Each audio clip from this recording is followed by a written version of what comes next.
Commençons aujourd'hui un nouveau chapitre portant sur les pratiques de participation. Et maintenant,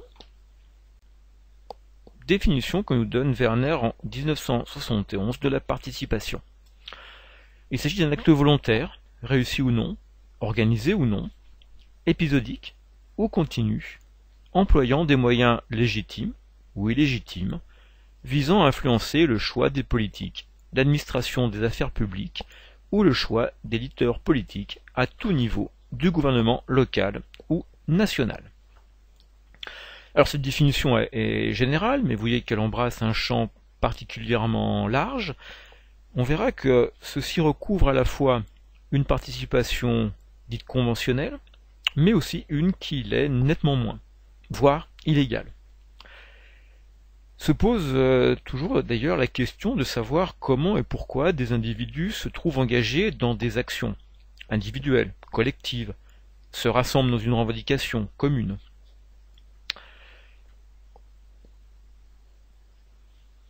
Pour ceci, voici la première partie du plan qu'on va aborder. Ce chapitre, je vais le couper en deux parties. Une partie tournée vers la participation collective, une partie tournée vers l'action collective. La première partie sur la participation politique, je vais la scinder également en plusieurs éléments qu'on va bientôt retrouver. C'est tout d'abord la dimension de cette participation politique, où on verra qu'il y a cette distinction conventionnelle-non conventionnelle, qui est très classique, mais également qui est très floue, et que cette participation, elle se caractérise aujourd'hui par seulement une minorité de citoyens actifs. Flou parce que une manifestation peut être autorisée sous un régime démocratique, est interdite dans un régime non démocratique. Alors que ce que revendiquent les personnes, c'est la même chose. Donc, d'un régime à l'autre, la limite est floue, elle va être floue aussi dans le temps, parce qu'on va passer d'un type de régime à un autre type de régime. Ce qui est intéressant de voir, c'est que très souvent, l'imagination est reine pour tenter de contourner les interdictions. Je prends un premier exemple, qui est celui de la gravure que vous voyez ici. Alors qu'est-ce que c'est et quand est-ce que ça se passe? Ceci, c'est un enterrement politique. Quand est-ce que ça se passe? Eh bien là, je vous renvoie à la période de Louis-Philippe, ce que l'on a appelé la monarchie de Juillet. Peut-être que vous l'avez déjà étudié. Louis-Philippe est issu d'une branche cadette des Bourbons, ce qu'on appelle la famille d'Orléans. Il arrive au pouvoir en 1830, après le renversement de la monarchie qui avait fait suite à l'empire napoléonien, ce qu'on a appelé la Restauration. Il y a des manifestations, des barricades, et on fait appel à Louis-Philippe. Il devient alors roi des Français, il n'est plus roi de France. C'est une monarchie constitutionnelle qui se met en place.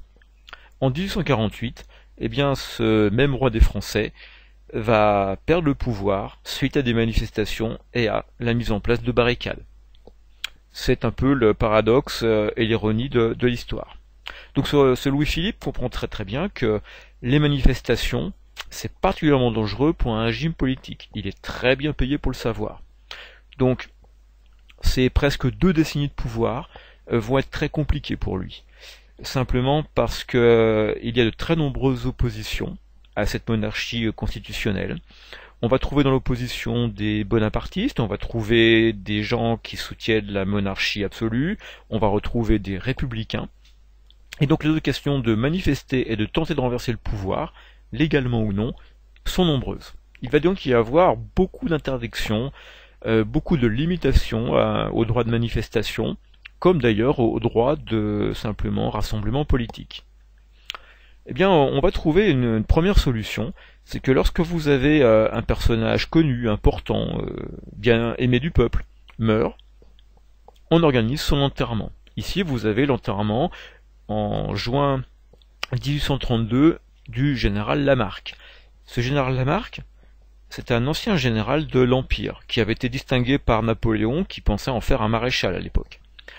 Ce général, après la chute de l'Empire, est bonapartiste, à tendance libérale, et il va continuer à avoir une vie politique intense. Beaucoup de soutien dans la population. En 1832, il y a une très grosse épidémie de choléra sur Paris, beaucoup de gens en meurent, et le général Lamarque fait partie de ceci.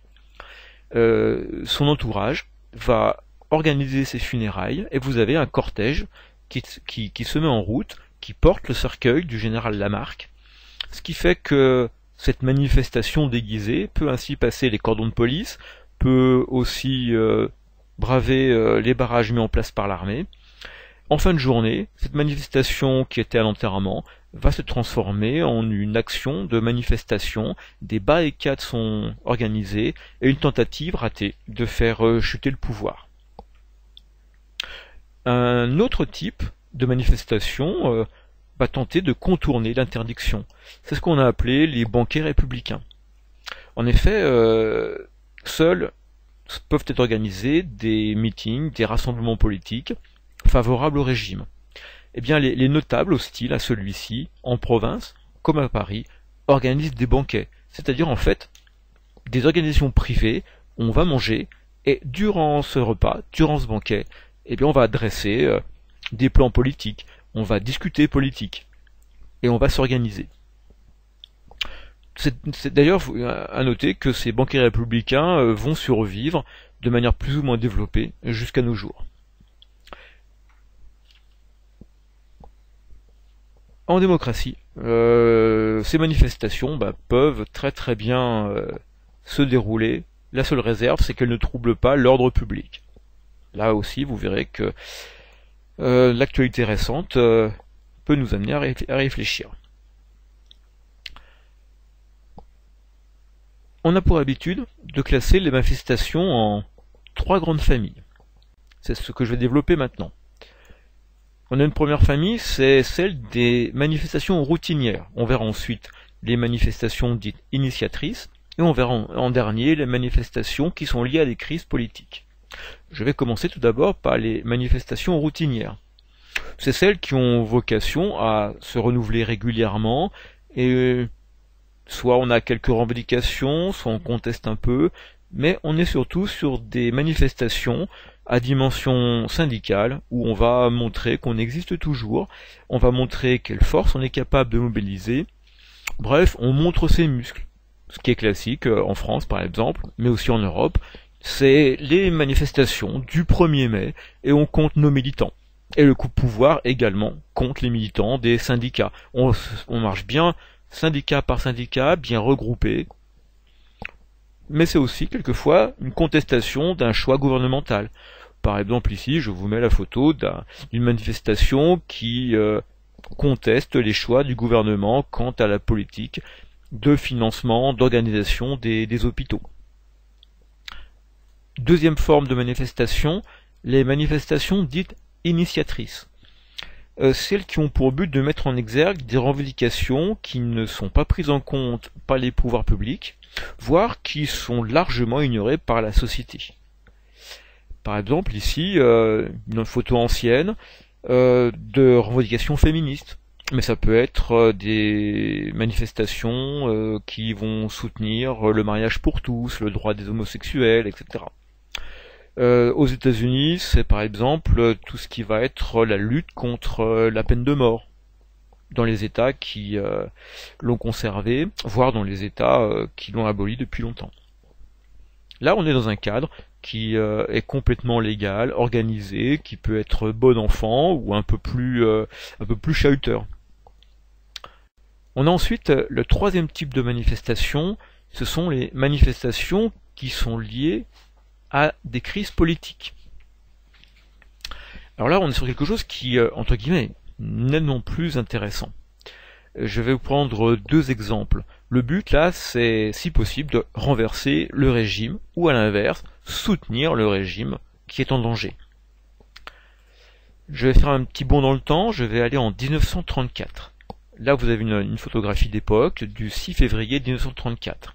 Vous avez 60 000 manifestants dans les rues de Paris, dont 6 000 émeutiers, vous voyez ici, les gardes mobiles à cheval, et les manifestants qui tirent pavés, qui ont l'air plutôt assez hostiles.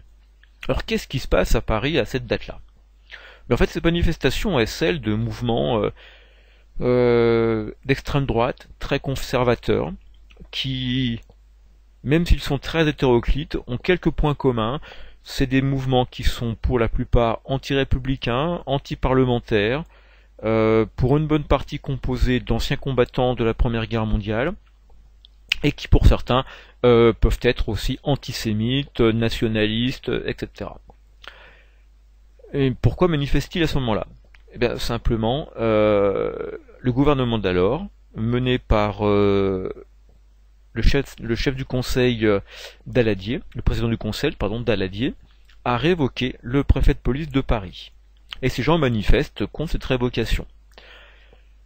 Enfin, tout au moins ont un prétexte, qui est cette révocation. Ce préfet de police révoqué était un chef de police, de la police d'extrême droite. Et entre autres, on le soupçonne d'avoir favorisé des militants d'extrême droite et d'avoir couvert un très grand scandale politico-financier qui est celui de l'escroquerie, enfin des escroqueries de Stavinsky, un homme d'affaires qui, grâce à des soutiens politiques plutôt de droite, a beaucoup escroqué d'argent. Une affaire pas très claire, je vous laisserai vous y intéresser si vous le souhaitez. Là, vous avez de nombreux mouvements qui se sont rassemblés, et le but de certains d'entre eux était de marcher sur l'Assemblée nationale, de l'envahir, de faire chuter le régime républicain, et donc de prendre le pouvoir à cette occasion. Ça va avoir des impacts très importants pour la suite. Alors parmi ces mouvements, je vais vous en décrire quelques-uns, et puis vous donner des infos sur qu'est-ce qui s'est passé ensuite. Vous avez par exemple un petit mouvement que l'on va retrouver, c'est le mouvement le francisme de Bucard. Vous avez ici une photo d'époque, 1934. Je pense que j'ai pas besoin de beaucoup en parler. On est sur un mouvement très proche des faisceaux fascistes en Italie et du mouvement nazi en Allemagne. Mais à côté, vous trouverez aussi le mouvement des Croix de Feu, dont je vous ai mis ici l'emblème. C'est un mouvement d'anciens combattants. On estime qu'il avait 500 000 membres à l'époque. Mais c'est aussi un mouvement qu'on va appeler Action française. Action française, il faut que je vous en parle un peu parce que c'est très important. Action française existe encore de nos jours. Action française est créée à la fin du 19e siècle. C'est un mouvement monarchiste. Et il va remonter très fortement en puissance dans les années 30. Entre autres, vous avez un théoricien qui s'appelle Maurras, qui va beaucoup écrire à l'époque, pendant plusieurs décennies, continue à être beaucoup lu aujourd'hui par certains militants. Et entre autres personnages de l'Action française, vous trouvez également celui que je vous mets ici à l'affichage, qui est Joseph Darnand. Alors Joseph Darnand, ancien combattant de la Première Guerre mondiale, c'est quelqu'un qui adhère très très tôt à l'Action française, va prendre des responsabilités régionales, puis nationales, extrêmement anti-régime républicain, parlementaire, démocratique. Il va recevoir la Légion d'honneur, et par exemple dans ses discours, il va regretter que cette Légion d'honneur lui ait été remise par un président de la République. Il va participer à cette journée de 1934, puis très rapidement va s'éloigner du mouvement d'Action française, simplement parce qu'il trouve que celui-ci est trop modéré, ne mène pas assez d'action, et lorsque ce mouvement va être dissous, eh bien lui va rejoindre un mouvement clandestin qui s'appelle le mouvement de la cagoule, qui est un mouvement en fait terroriste qui va fomenter des attentats, notamment à Paris, à l'explosif, jusqu'au début de la guerre. Joseph Darnand, personnage important, parce que quand vous regardez son histoire, il va être le créateur de la milice française, c'est-à-dire en fait qui va beaucoup soutenir l'occupant allemand. Il va d'ailleurs être nommé lui-même Obersturmführer de la SS par Himmler. Et c'est également le responsable du maintien de l'ordre du gouvernement de Vichy. Il sera condamné à mort en 1945, exécuté. Ça fait partie des rares responsables politiques français quand même qui seront exécutés. Il était fidèle à Pétain jusqu'au bout, à Hitler également. Il fait partie de ceux qui vont suivre Pétain à Berchtesgaden dans le nid d'Aigle. Et il sera arrêté par la première division blindée de Leclerc lorsque celle-ci va pénétrer au cœur de l'Allemagne nazie. La suite de l'action française après sa dissolution, eh bien, c'est que ces anciens militants, comme des anciens de la milice, on les retrouvera dans l'OAS, l'organisation armée secrète, qui va là aussi beaucoup fomenter d'attentats durant la guerre d'Algérie pour conserver l'Algérie française. Voilà un petit peu les racines et la poursuite de l'activité de ces mouvements. Cette manifestation de 34, donc je vous disais une vingtaine de morts, 150 blessés, eh bien va avoir des répercussions ensuite très fortes au niveau politique. C'est d'abord la chute du gouvernement Daladier, et puis c'est le rassemblement de la gauche. Très rapidement, les mouvements de gauche se rendent compte qu'il y a du danger du côté de l'extrême droite, d'autant plus que l'exemple italien et allemand est là pour le rappeler. Et donc syndicats, partis de gauche vont se rassembler. C'est l'apparition en 1936 du Front populaire. Un des premiers mouvements du Front populaire, eh bien, ça sera de faire voter une loi de dissolution des associations politiques violentes et anti-républicaines. Et c'est en 1936 que, entre autres, Action française, Francisme, etc. vont être dissoutes, même si elles seront, pour certaines, recréées un peu plus tard. Premier exemple de manifestation liée à des crises politiques. Deuxième exemple, c'est une manifestation lors d'une crise politique, mais qui tente, cette fois-ci, de sauver le régime. On est en mai 68. Le 30 mai 1968, André Malraux organise et mène une très grande manifestation, presque 1 million de personnes, dont le but est de soutenir la 5e République et le général de Gaulle. On est en plein mai 68, en pleine manifestation étudiante ouvrière pour le départ de Gaulle. Voilà, 2 exemples et 3 types de manifestations. Il nous reste à regarder maintenant un peu quels sont le niveau de participation dans le détail. On verra ça un peu plus tard. Je vous remercie de votre attention.